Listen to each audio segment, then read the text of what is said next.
This N64 has a storied history to say the least. Its origin story involves being found by my co-worker in a wet, weedy and vacant lot, along with a GameCube during the winter of 2021. There are separate videos about the recovery efforts of those two consoles, and there are links in the description. But throughout the process, I discovered that the reset button didn't work at all, and while the on-off switch did, it was a bit of a struggle to physically move. The video is otherwise well worth a watch. After giving the console an in-depth clean of residue and other critters living within, I reconstructed the top half of the case using my 3D printer. Although, not the original, as it was too far gone, but more on that in a moment. Several months later, I RGB modded the video output using a board from eTim. This proved to be super beneficial for capturing footage for this channel, and a video on that installation can also be found linked in the description. But today, we're finally replacing the dodgy switch and the non-functional reset button. It seems a bit tricky to source exact aftermarket replacements, so we'll be stealing the switches from this N64. I've classified this as non-working and designated it as a donor console. It's where the top half of the current case that includes 3D printing comes from.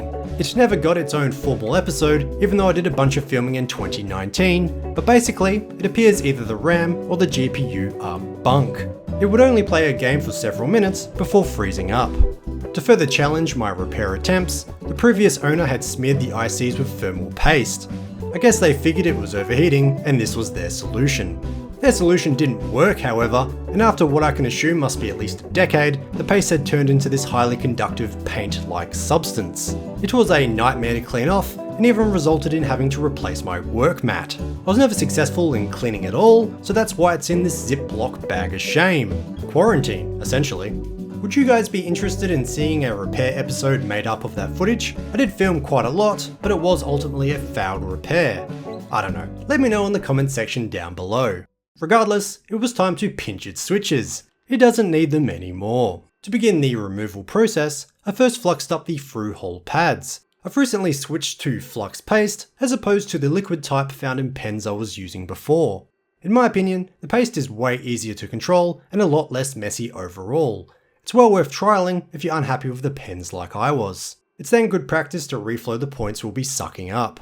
Reflowing and adding fresh solder gets the cogs moving and helps a lot once the desoldering station comes into play. Speaking of which, here comes the moo gun to yeet that solder, as I believe the kids would say. And this is the grand reappearance of said desoldering station after being away for repairs. This was bought from Altronics, a local electrical store chain here in Australia. It worked well for 12 months, but soon stopped sucking, its primary purpose. It was sent off for assessment, where they accused me of incorrectly assembling it. They wanted to charge me $40 to get it working again, even though it was under warranty. But then they fumbled the shipping process, and I also argued that the manual was poorly translated and hard to understand. So, luckily, they waived the fee, and after further discussion, we believe certain parts may have been missing from the get-go. But regardless, it was off my repair bench for a solid month, even though the repair centre was only 20 minutes away from the store.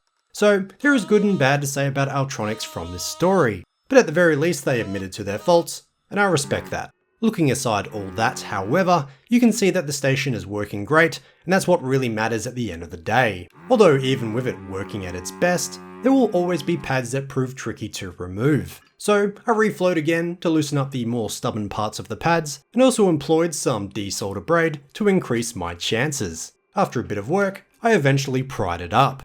The more points that need to be solderless simultaneously, the trickier it gets. But unfortunately, I pried up several pads with it. Usually, this would be a greater cause for concern, but considering I've already kiboshed this N64 anyway, this sloppy work only necessitated a slap on the wrist. The reset button, on the other hand, also required additional reflowing and solder wicking, but was otherwise removed with no other issue. Further cleanup was required, however. I needed to remove the escapist solder pads from the legs of the switch, and also clean the thermal paste residue off the reset button. Amazingly, it's still present and getting on my fingers all these years later. The thermal paste was easily removed with my toothbrush and isopropyl alcohol. I also gave the switch a courtesy clean while I was at it. I then fired up the soldering iron again to easily remove the errant pads. Now to turn my attention to the beneficiary of the salvaged switches. As you can see, the switch is still spudgy. While it does work, we may as well install the better switch since it's available. And as you can see, the reset button is doing nothing, although it's not like the way I'm illustrating it here shows anything of substance. Let's get the console disassembled. Usually, there are 6 screws to remove on the bottom, but this console only has 5. A game bit screwdriver is required for this, which are cheap and readily available online. However, you should probably remove this lid and the expansion or jumper pack beforehand. I always forget they're there. Now, remove the top half of the case. It appears one of my 3D printed replacement screw shafts has snapped during disassembly. That's a shame. Now, it's time to uninstall the heatsink. Thankfully, not all the screws need to be removed. You can instead get away with just removing these, and the heatsink can be pulled off as one piece. Removing the switches in this console is going to be more of a pain, since there's a ribbon cable connecting to the RGB mod. As for the removal, the process is exactly the same as the donor console. Flux, reflow, and suck. Like before, the reset button was removed with no hassles, but the power switch was again a struggle. Despite my best efforts and a large amount of time spent removing as much solder as I could, several pads still came up for the ride. Less than last time at least. This is less than ideal, but fortunately for me, it appears there are pads on the bottom and the top of the circuit board for the switch. The ones that pulled up were on the top, so were essentially under the switch. This is why it was so difficult to remove all the solder. Luckily, all the bottom pads still had continuity. I then proceeded to give the board a clean with IPA, mostly to mop up the flux, and then easily and successfully soldered in the donor switches. But shockingly, the console wouldn't turn on. Instead, it emitted a high-pitched whine. There isn't any video footage of this because I was worried it was going to blow, so it felt unwise to turn it on unnecessarily. What followed were 2 grueling evenings of troubleshooting I also didn't bother to film. So much for a straightforward switch replacement. I found a schematic online and checked every outbound trace from the switch. Everything appeared to go where it was supposed to. So I turned my attention to the switch itself. I was certain it was operational, but everything needs to be checked in a situation like this. I found a super helpful troubleshooting guide that explained how the switch operated, which I'll link below. But again, everything checked out. Stumped, I continued the troubleshooting by researching the whining sound. I didn't find anything specific to the N64, but found reports of power supplies making that noise when they're shorted. Plugging it in and listening closely, I realised that the sound was, in fact, coming from the power adapter. That's not good. The next logical step was to start checking out the power section of the board, and lo and behold, I discovered that this capacitor was shorting. That didn't seem right, and the schematic proved the point, but as a sanity check, I measured the same capacitor on the donor board, and there was no short. I have no idea how that capacitor could magically short during a simple switch replacement, but it was the only clue I had, so I got busy desoldering the capacitor. With it gone though, the short still appeared to exist. What in the heck?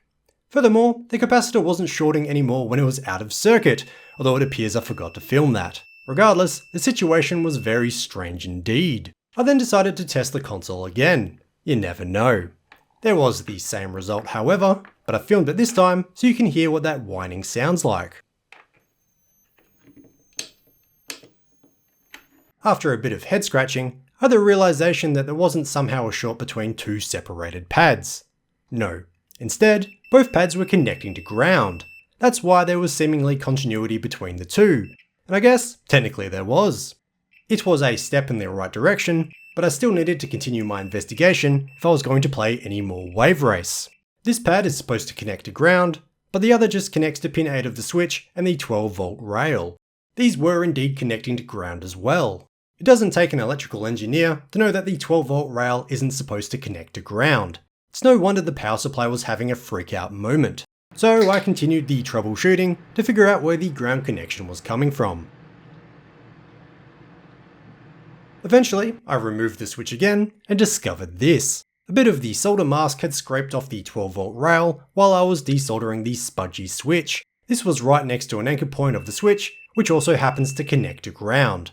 When I soldered the replacement switch in, it completely covered the through hole and the exposed copper of the 12-volt rail. This would have been impossible to spot with the switch installed. So, keeping that in mind, the switch went back in, ensuring that the 12-volt rail wasn't bridged to ground when I resoldered. The power supply no longer whinged, and the power light lit right up. Nice. As you can see here, everything is running at full steam. And yes, the reset button now works too. I guess I should show that, since it was the most broken aspect of this whole project. Let's get it reassembled, but employ the good old finger snap trick to speed things up. I'm still considering a few cosmetic changes to this console, which might include plugging up the cracks in the case, sanding it down, and giving it a fresh paint job. Who knows, I might even illuminate the logo. We'll see. Thank you so much for watching, and I'll catch you in the next video.